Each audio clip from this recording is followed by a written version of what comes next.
Hello children, I'm Sheetal Madam, your history teacher, and together today we are going to take a closer look in the life of the early people by studying chapter 2 of our history book on the trail of the earliest people. Now children, in today's times when we have to travel to some distant places, how do we travel?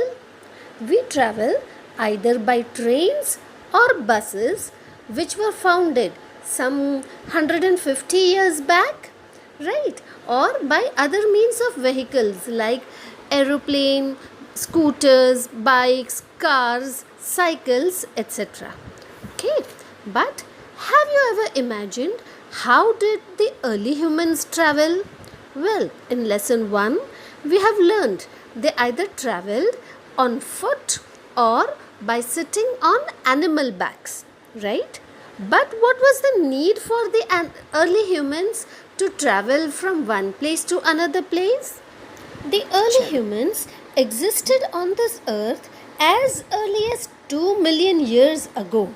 We know them as hunter gatherers from the way in which they got their food.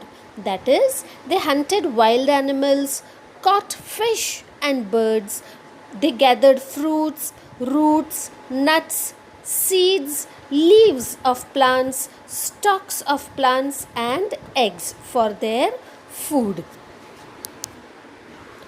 The life was not at all easy for them. It was very difficult for them. There are several animals that run faster than us.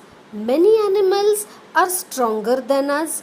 They had to hunt animals or catch fish and birds, and for that they needed to be very alert, quick, and have lots of presence of mind to catch them and to protect themselves of getting hurt or killed by the animals also themselves. Now, to collect plant produce, we need to find out which plants or parts of plants are edible, that is, that can be eaten by us. And as many plants can be poisonous and we could be killed by eating them. One also needs to find out about the seasons when the fruits will ripen so that they can be plucked and eaten up. Children, we know of at least 4 reasons why the hunter-gatherers had to move from one place to other place. First, if they would have stayed at the same place for a longer period of time, then they would have eaten up all the available plants and the animals of that area, and that region would have become absolutely empty, and they would have had to go somewhere else in search of their food. The second reason we know is that they had to move from place to place either in search of smaller animal which were easy to catch and hunt. Those who hunted the animals had to follow the movements of animals. The third reason was that the plants grew in certain seasons only, and during summer season there were no plants and vegetations.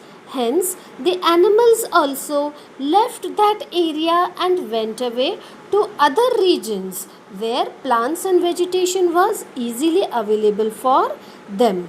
So, the hunter and the gatherers, they also would move from one region to other region during different seasons. The fourth and other important reason was water. Water is very much necessary for all the living beings to survive. Water is found in lakes, streams, and rivers. Many rivers and lakes are perennial, means they are full of water throughout the years. And there are other rivers and water bodies which are seasonal, means they contain water only during monsoon season. Now, the people living on the banks of these water bodies would have to go in search of water during the dry seasons.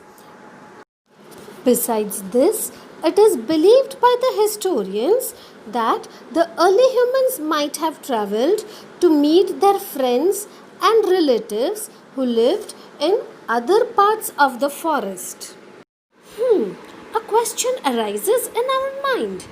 How do we come to know about all these things that happened hundreds and thousands of years ago in the lives of the early humans? Children, archaeologists have found some of the things that these hunters and gatherers made and used. It is likely that these tools were made up of stone, wood, and bones. Out of all these, the stone tools have survived the best as they are very strong. So, children, with this much of knowledge gained today, we end our class. So, what did you learn in today's class? In today's class, we learned what food did the early humans eat, how did they gather those things, what things did they require to gather their food and hunt the animals.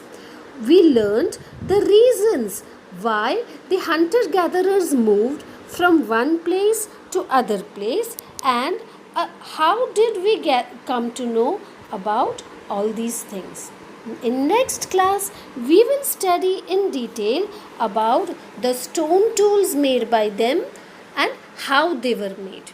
Till then, read the textbook thoroughly well and try to remember and learn the things that we have done today.